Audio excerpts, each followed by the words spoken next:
едно време един индийски сериал с Лабубут. Ето я, тази се казва Анупама. Тя е най-добрата, тя винаги помага и винаги реве. А пък това е свекървата. Тя е много лоша, тя е вещица. И винаги, когато Анупама сгреши, винаги я упреква. А пък това е бащата на Анупама.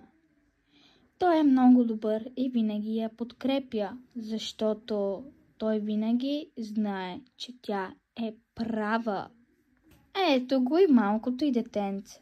Той е на 4 годинки и е добро момче и слуша. Анупама, защо не си нахранила кучетата?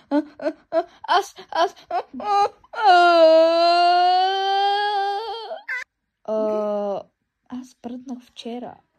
Чакай, стой, но защо съм тук?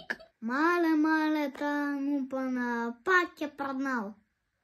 Анупама, какво ти е? Що лежиш, ма?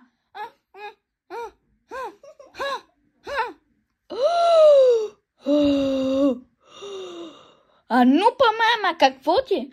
Татко, аз припаднах. Татко, аз припаднах. Свекърва ми дойде и ми каза, защо не нахраних кучето. Тати!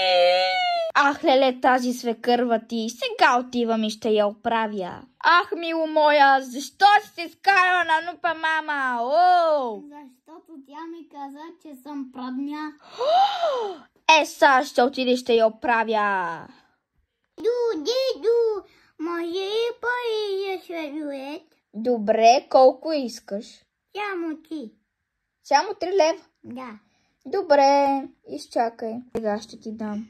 Заповядай. Защо свекървата лежи? Анупама, дъще, защо си казала на свекърва ти, че е прадня? Не, това не е верно. Я се махай веднага. Ама не е вярно, аз не съм казал, че свекърва ми е прадня.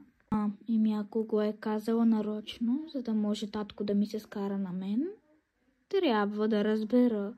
Дедо. Здрасти, чедо. Сладоеда не бе отиела. Ми колко? 5. Добре, айде ще ти дам още.